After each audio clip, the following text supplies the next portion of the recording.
வந்து நம்ம சேனல்ல முட்டை பணியார குழம்பு தான் செய்ய போகிறோம். ஃபர்ஸ்ட் முட்டையை வந்து பணியாரமாக சுட்டு எடுத்துட்டு அதுலேருந்து நம்ம குழம்பு வைக்க போகிறோம். ரொம்ப டேஸ்ட்டாக இருக்கும் இந்த குழம்பு. எப்படி செய்யுதுன்னு இப்போ பார்க்கலாம். இப்போ வந்து நான் 8 முட்டை எடுத்திருக்கேன். இப்போ இதை சேர்த்துக்கலாம். இப்போ இதில் ஒரு கைப்பிடி அளவு நல்லா பொடியாக நறுக்கின வெங்காயம் இந்த மாதிரி நல்லா பிசைஞ்சிட்டு சேர்த்துக்கோங்க. அப்போ தான் நம்மளுக்கு அது கட்டி கட்டியாக இல்லாமல் இருக்கும். உதிரியாக பீட் பண்ணும்போது கட்டி கட்டியாக ஆகிடும். இப்போ இதில் கொஞ்சமாக கருவேப்பிலை, கொத்தமல்லி,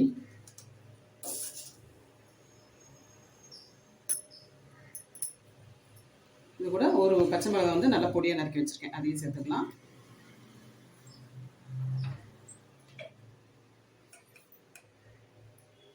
இது கூட கொஞ்சமாக மஞ்சள்தூள்,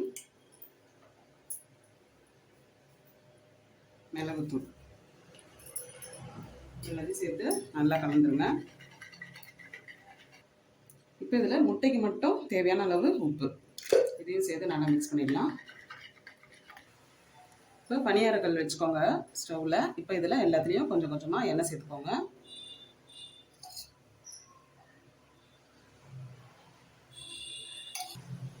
இப்போ இதில் கொஞ்சம் கொஞ்சமாக இந்த மாதிரி ஊற்றி எடுத்துக்கலாம்.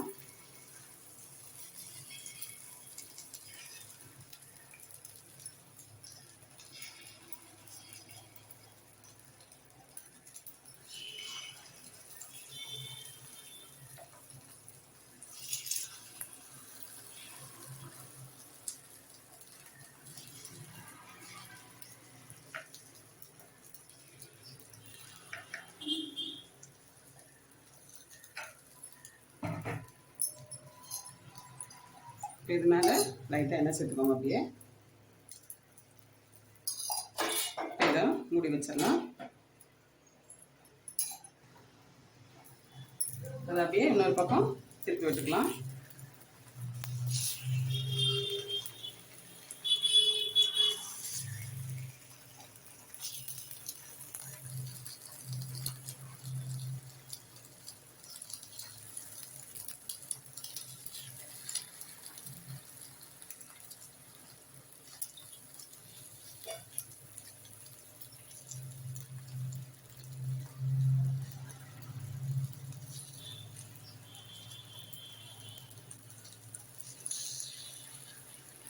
மறுபடியும் மூடி வச்சிடலாம்.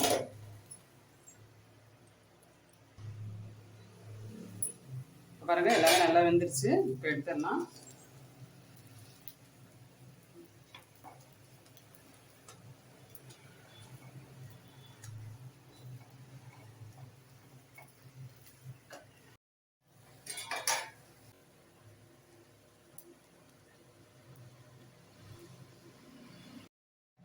இப்போ பணியார குழம்பு வைக்கிறதுக்கு இப்போ சட்டியில் எண்ணெய் சேர்த்துக்கலாம்.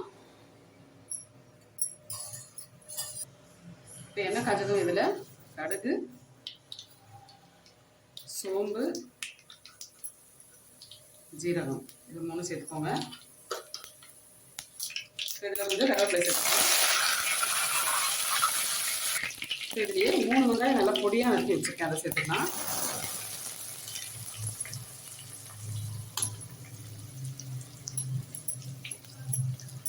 வெங்காயம் வந்து நல்லா வதங்கி வரணும், அது வரைக்கும் வதக்கிக்கலாம். இப்போ வந்து வெங்காயம் இன்னும் வதங்கணும், வதங்கிட்டு இருக்கட்டும். அதுக்குள்ளே நம்ம ஒரு தேங்காய் பேஸ்ட் ஒன்று அரைச்சிக்கலாம். அது பார்த்தீங்கன்னா 1/2 மூடி தேங்காய் வந்து திருவி வச்சுருக்கேன். 1/2 மூடி தேங்காய் வந்து திருவி வச்சுருக்கேன். இது கூட 1 ஸ்பூன் மிளகு, ஜீரகம், சோம்பு, 1 ஸ்பூன் கசகசா இது எல்லாத்தையும் நல்லா தண்ணி ஊற்றி பேஸ்ட்டாக அரைச்சி எடுத்துக்கலாம். இப்போ பாருங்க வெங்காயம் நல்லா வதங்கிடுச்சு.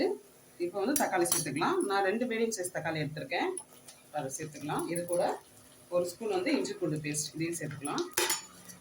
சேர்த்து இப்போ நல்லா வதக்கிடுங்க.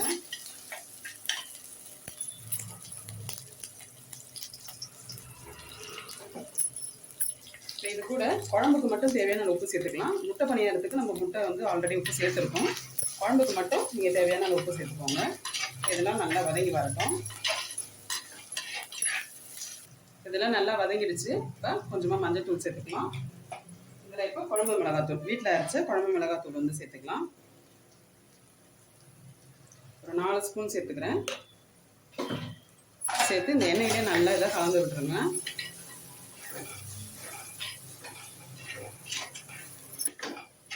இப்போ இப்போ இதில் கொஞ்சமாக தண்ணி சேர்த்துக்கோங்க. 1 டம்ளர் அளவு தண்ணி சேர்த்துருக்கேன். இப்போ இது நல்லா இப்படி கலந்துருங்க. கரிஞ்சிடாமல் இருக்கணும், அதுக்காக தண்ணி சேர்த்துருக்கேன். இல்லாட்டி மிளகாத்தூள் வந்து ஹீட்டில் கரிஞ்சிடும். இப்போ இதில் வந்து நம்ம அரைச்சி வச்ச தேங்காய் பேஸ்ட் வந்து சேர்த்துக்கலாம். தண்ணியை சேர்த்துக்கலாம்.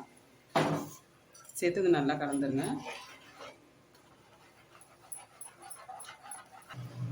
பாருங்க, எல்லாம் சேர்த்தியாச்சு. தேவையான அளவு தண்ணி சேர்த்துக்கோங்க. ஏன்னா நம்ம பணியாரம் போடும்போது அது கொஞ்சம் உறிஞ்சிச்சுன்னா நம்மளுக்கு திக்னஸ் வந்துடும். அதுக்கு தகுந்தாப்புல தண்ணி சேர்த்துக்கோங்க. இந்த அளவு சேர்த்துருக்கேன். இப்போ இதில் உப்பு காரெல்லாம் செக் பண்ணிக்கோங்க. செக் பண்ணிவிட்டு இதை அப்படியே மூடி போட்டுடலாம். இந்த பச்சை வாடை போகிறதுக்காக ஒரு 5 நிமிஷம் போல் கொதிக்கட்டும். இப்போ பாருங்கள், நல்லா கொதிக்குது பாருங்கள். இந்த மாதிரி நல்லா கொதிச்சு பச்சை வாசனைலாம் போனதுக்கு அப்புறமேட்டு நம்ம இப்போ முட்டை பணியாரத்தை சேர்த்துக்கலாம்.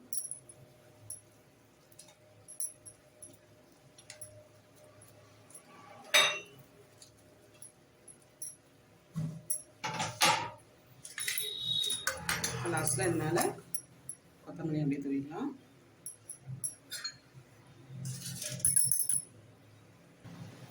இப்போ ஒரு வாட்டி நல்லா கலந்துருங்க. கலந்துட்டு ஆஃப் பண்ணிடலாம். சூப்பராக இருக்கும். இது வந்து ஒரு 1 மணி நேரமாவது இதில் ஊறினோம்னா, ஊறிச்சுன்னா வந்து இது நல்லா ஜூஸியாக இருக்கும். நீங்கள் சாப்பாட்டில் சாப்பிடும் போது இதை நீங்கள் சாப்பாட்டுக்கு தொட்டு சாப்பிட்டீங்கன்னா இதில் நல்லா அந்த காரம் எல்லாம் இறங்கி அவ்வளோ டேஸ்ட்டாக இருக்கும். நீங்களும் ட்ரை பண்ணி பாருங்கள். இந்த வீடியோ உங்களுக்கு பிடிச்சிருந்தா தஞ்சை கிச்சன் கலாட்டாவை சப்ஸ்கிரைப் பண்ணுங்கள். மறக்காமல் ஃபாலோ பண்ணிக்கோங்க. தேங்க்யூ.